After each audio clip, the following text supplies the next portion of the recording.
Hola a todos y bienvenidos a nuestra última ponencia en la sesión especial de teoría de nudos dentro del quinto encuentro conjunto de la Real Sociedad Matemática Española y la Sociedad Matemática Mexicana.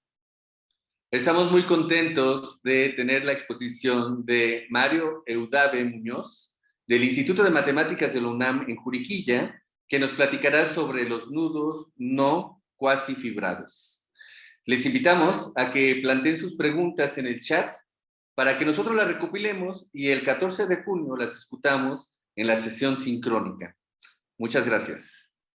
Adelante. Hola, buenos días o buenas tardes. Primero, quiero agradecer a los organizadores de esta sesión especial que me hayan invitado y me hayan dado la oportunidad de presentar mi trabajo en este evento. Hoy les estaré platicando sobre nudos no cuasifibrados.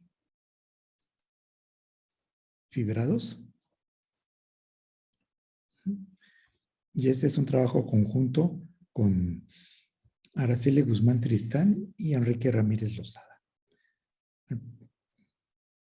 Primero les platico algo para poner en contexto eso de los nudos cuasifibrados, ¿no?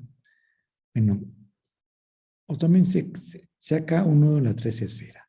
Entonces, por EK denotamos al exterior de K, o sea, es S3 menos una vecindad, menos interior de una vecindad regular de K.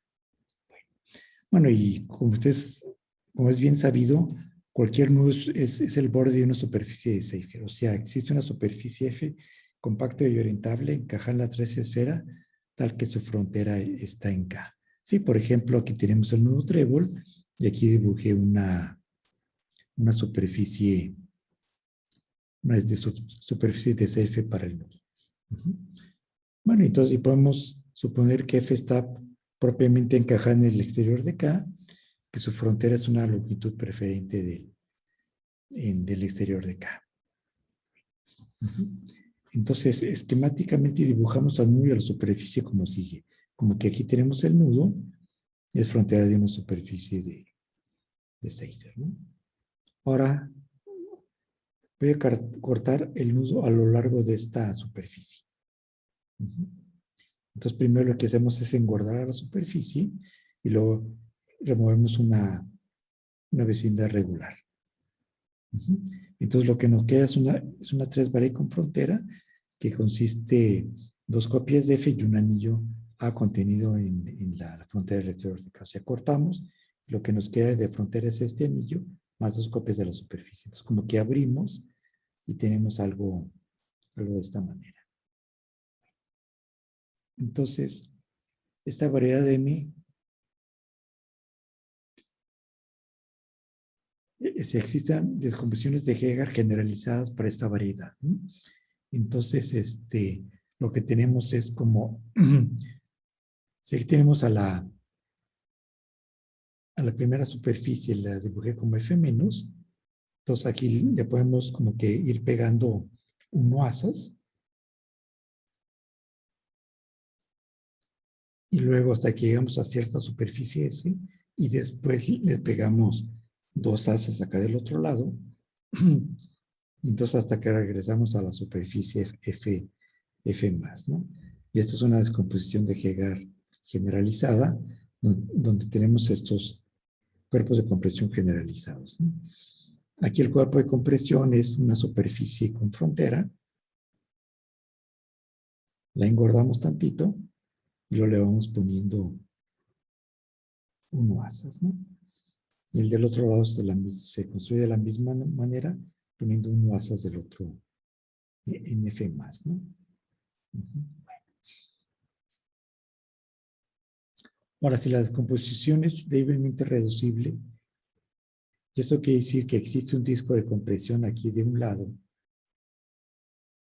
digamos del lado de H2 y uno del lado de H1, cuyas fronteras no se intersectan, eso quiere decir que es débilmente reducible, entonces podemos descomponer a M en pedazos más chicos, de manera similar a como lo hacen Charlman y Thompson para tres variedades cerradas. Y esto se hace intercambiando de posición 1 asas y 2 asas. Bueno, o sea, lo que quiero decir que a lo mejor para colocar una de estas 2 asas, basta con colocar 2 1 asas y después ya podemos colocar una 2 asa y después ponemos otra 1 asa y luego una 2 asa y así nos queda una descomposición más sencilla, ¿no? Entonces aquí esquemáticamente lo mostré aquí, ¿no? Como que empezamos con la superficie F1, le ponemos 1 asas, luego ya podemos poner 2 asas, se las ponemos, luego llegamos a F2, otra vez le ponemos 1 asas, y luego le ponemos 2 asas, y luego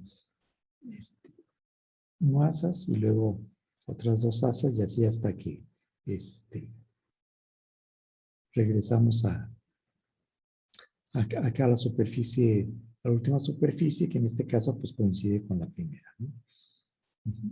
Entonces, como que si volvemos a pegar F1 y FK, nos queda una descomposición circular del exterior de K, que esquemáticamente la mostramos como ¿no? Tenemos la primera superficie F1, le pusimos 1 asas, nos quedó S1, luego 2 asas, nos quedó, pasamos a F2 y así continuamos, ¿no? Así continuamos. Ahora quiero definir una noción de complejidad para estas superficies. Primero a las superficies FI les llamamos los niveles flacos y a las SI los niveles gordos. De hecho, como que esto lo puse en este dibujito porque en general como que aquí a la hora de poner un asas aumenta el género. Entonces esta es más gorda que la SI, va a ser más gorda que la F1. De la hora de poner 2 asas, pues volvemos a reducir el género. Aquí vuelve a aumentar y vuelve a reducir. Bueno. Entonces, primero, para definir la complejidad de una superficie, supónganse que esta es una superficie cerrada, conexa, que no es la esfera. La complejidad es más 1 menos las características de Euler. X es la característica de Euler, ¿no?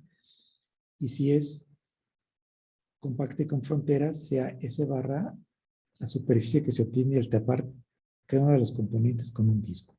Entonces, la complejidad de S es lo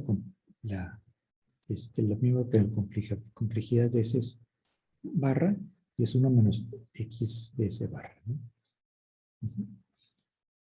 Y si S no es conexa y tiene componentes SI, entonces la complejidad de S es la suma de las complejidades, ¿no?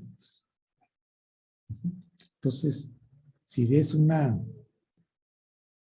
descomposición circular, digamos, con superficies F1, S1, F2, S2, SK, FK más 1, DK, definimos el ancho circular de D, CWD, como el multiset CDS1, CDS2, CDSK.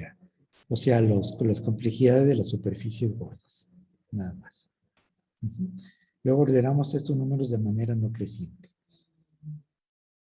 Y definimos como el valor absoluto del ancho, igual acá, es el número de niveles gordos. Si, por ejemplo, si tenemos la complejidad de S1 es 5, la de S2 es 3, la de S3 es 7, la de S4 es 3, entonces el ancho circular va a ser 7, 5, 3, 3, ¿no? Lo ordenamos de manera no creciente, 7, 5, 3, 3. Y si es repetido, pues dejamos las repeticiones.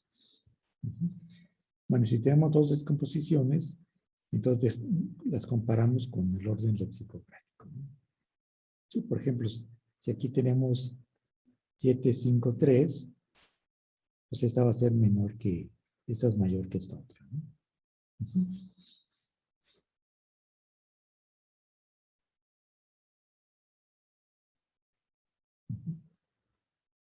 Entonces el ancho circular de K, CW de K, se define como el mínimo ancho circular entre todas las descomposiciones circulares de K. Y decimos que es una descomposición circular delgada si el ancho realiza al ancho del exterior, o sea, es la mínima entre todas las descomposiciones circulares de K. Bueno, entonces, sí, lo que le estoy platicando es parte del trabajo de Fabiola Manjarrés Gutiérrez, Y de hecho, ella lo que probó fue lo siguiente. Si es una descomposición circular delgada de K, entonces cada descomposición de Hegar WI es fuertemente reducible. Además, cada FI es incompresible y cada FI es débilmente incompresible. O sea, entonces en esta descomposición, si es una delgada, entonces estas son incompresibles y estas débilmente incompresibles, ¿no? Y toda la descomposición de Hegar, que sería esta, la WK, esta es fuertemente reducible. Bueno, ¿qué quiere decir esto? Que el que sea débilmente incompresible quiere decir que siempre que nos mostramos un disco de compresión de un lado y un disco de compresión del otro lado, entonces sus fronteras siempre se intersectan. O sea, lo que eso implica como que ya no se puede reducir más esta descomposición.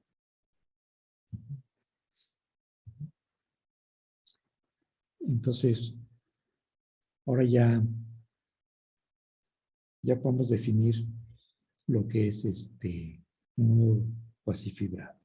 Bueno, y si caso un nudo fibrado, entonces el ancho, la descomposición circular simplemente la definimos como vacía, y entonces el valor absoluto del ancho pues es 0. Sí, y lo que pasa es que en el caso de un nudo fibrado, pues tenemos una superficie F, cortamos, y lo que aquí nos queda es un producto. Entonces como que tenemos una descomposición de Hegar trivial. Y esa es pues, la más chiquita posible, ¿no?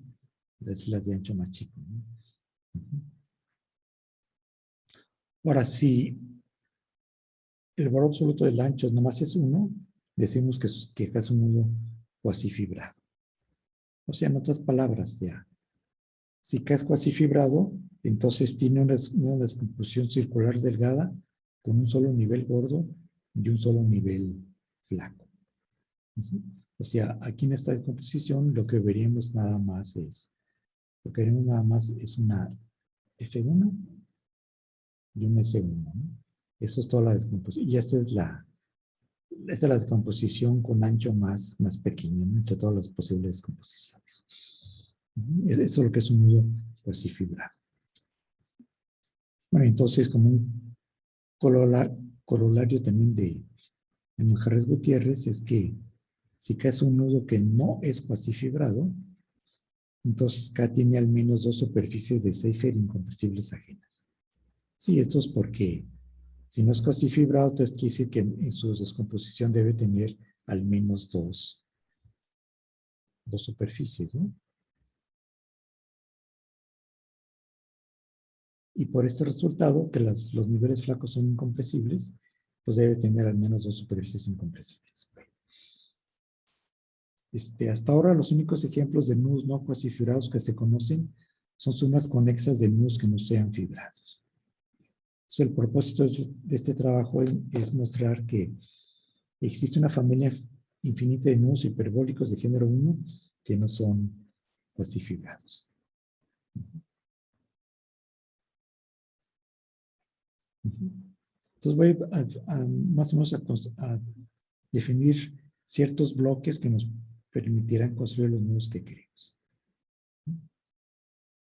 Sea T una superficie de género 1 con frontera, sea un toro con frontera, ¿no? Consideramos T cruz I. Aquí tenemos el T cruz I, ¿no?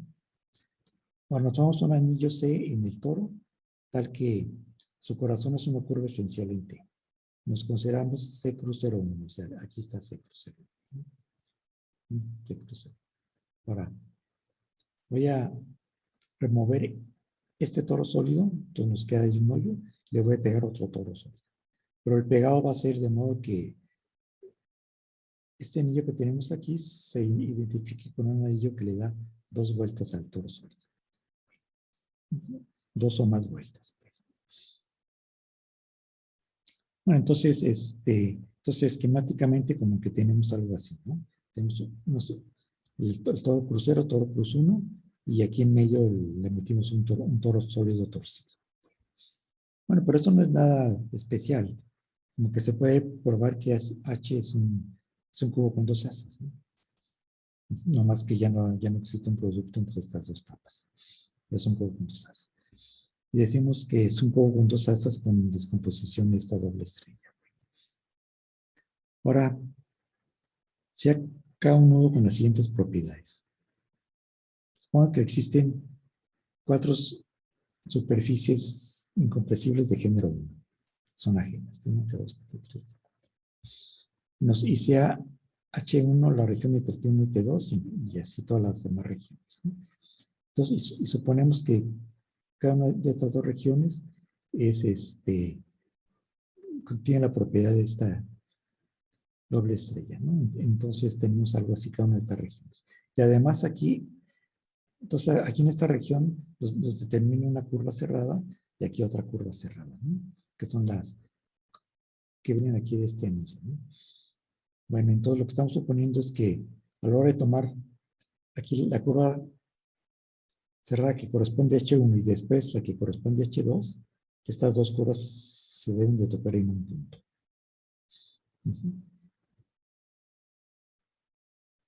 Bueno, me dirán, bueno, y ya poco si existe un nudo con estas propiedades, ¿no? Entonces el chiste de lo que probamos ahorita, ¿no? Existe una familia infinita de nudos hiperbólicos, lo denoto KLM, que satisface las condiciones arriba descritas. Esto lo probamos usando cubiertas dobles ramificadas. Aquí tómense este dibujo. Este es un nudo L. Aquí hay unas cajitas M con números M, N, L y menos L. Y aquí una cajita A nomás representa una asociación de A cruces, ¿no? Entonces, si son positivos son de esta manera los cruces, si son negativos son así, ¿no? Entonces, y aquí suponemos que cada cajita tiene al menos 3 cruces. Ahora observamos que L es el nudo trivial. Sí, y esto lo puedo, o sea, ahorita como que olvídense el de nudo K', tomen a L y pueden ver que los cruces que tiene aquí se cancelan con estos. Y al cancelar aquí nos va a quedar aquí como un rizo aquí y otro rizo acá. Y entonces esto se cancelan estos cruces y se cancelan estos, ¿cierto? Entonces este es trivial. Ahora me toma la doble cubierta de ST ramificada sobre L. Y como L es trivial, pues el cubriente es otra vez S3. Ahora este K' también es un nudo trivial. Y además el número de enlace entre K' y L, pues es un número impar. O sea, el número de enlace es 3 o más menos 3 o más menos 1, dependiendo de la orientación que le demos, la orientación que tenga este L, ¿no? Pero es un número impar. Entonces, al tomar su imagen inversa en la cubierta, nos queda una sola curva conexa, o sea, es un nudo. Ahora, vemos que K es frontera de 4 discos, ¿no? Y cada uno de esos discos toca L en 3 puntos. O sea, como que aquí está L, aquí está el K', es frontera de estos 4 discos. Y cada uno de ellos toca a L en 3 puntos. Ahora, me tomo la imagen inversa de cada uno de estos toros. Como este es un disco con 3 puntos, me tomo la cubierta ramificada del disco con 3 puntos, ramificada sobre 3 puntos, pues ese va a ser una superficie de género 1, o sea, un toro. Entonces, y van a ser todos que tienen como frontera acá.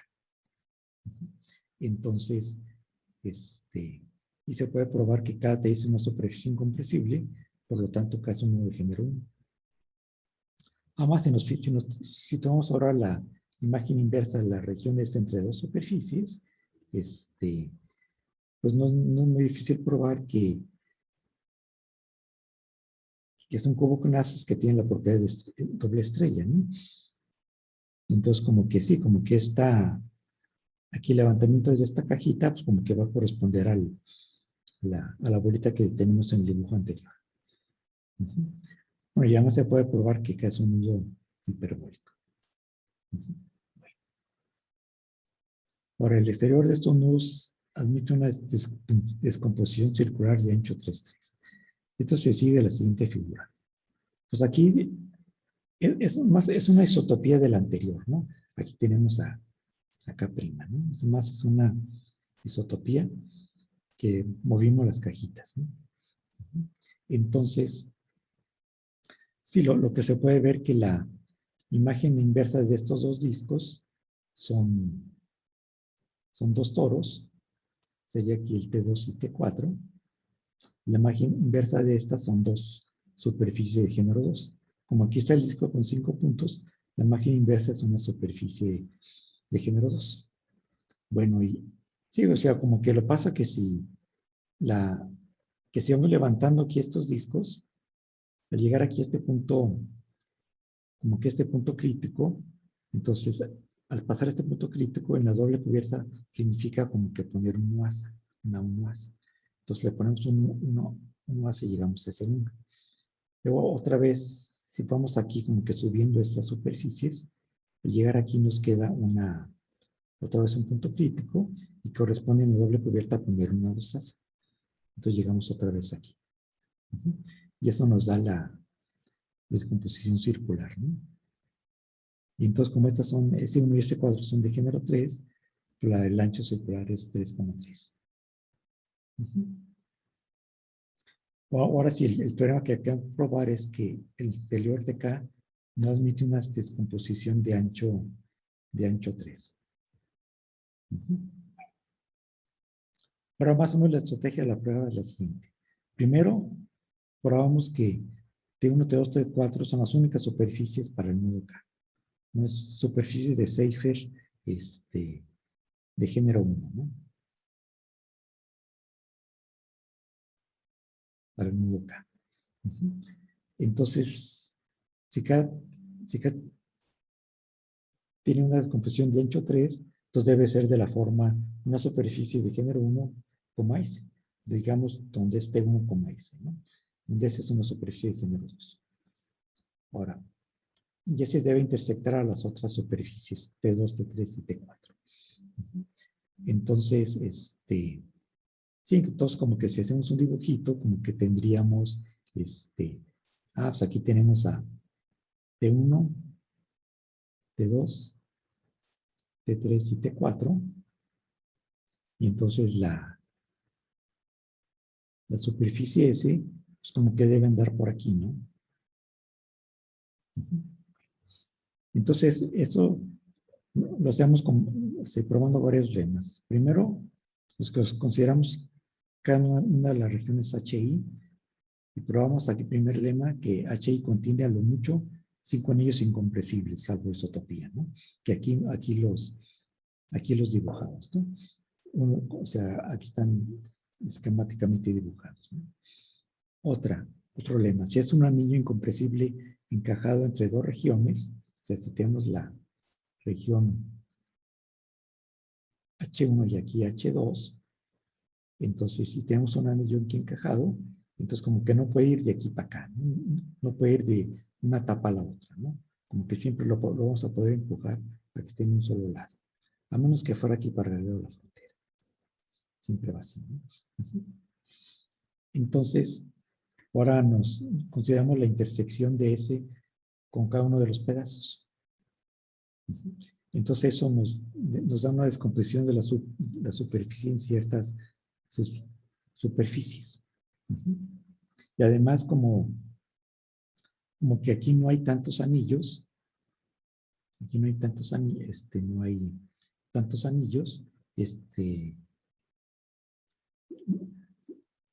eso nos va a implicar como que ese va a estar dividido en un número finito y acotado de pedazos, ¿no? O sea, lo que quiero decir que no va a haber aquí una sucesión así grandísima de anillos, ¿no? Bueno, al no haber tantos anillos, entonces como que podemos probar que la superficie como que va a quedar dividida en estos pedazos. Como que aquí son los casos posibles, ¿no? Siempre empezamos con este anillo y aquí nos da una posible descomposición, ¿no? Y aquí como que siguiendo este arbolito nos da todas las posibles descomposiciones. Ahora hay que analizar caso por caso y concluir que ninguno de ellos, la superficie, sí tiene las propiedades requeridas. O sea, para hacer eso, pues tenemos que analizar las intersecciones, analizar estos pedazos, cómo son esos pedazos en cada una de estas regiones, y probas como que la superficie pues no se puede construir, ¿no? Es un análisis detallado de todos los posibles casos. Y entonces ya como consecuencia es el nudo KLM no es cuasifibrado. Sí, o sea, ya vimos que tiene una descomposición de ancho 3,3. Y si fuera cuasifibrado, debería tener una descomposición de ancho más chico. Pero el único ancho más chico posible es 3. Y esto no es posible, pues que es lo que se prueba en el teorema anterior. Bueno, y esto termina la demostración. Como referencia, pues tenemos el siguiente artículo, ¿no? Que ya lo pueden consultar en el archive. Bueno, eso es todo y muchas gracias por su atención. Muchas gracias por tu exposición, Mario, y muchas gracias a todas y a todos por estar aquí. Les recordamos que pueden dejar sus comentarios en el chat y en los comentarios del video y nosotros los recopilaremos para discutirlos en la sesión sincrónica del 14 de junio.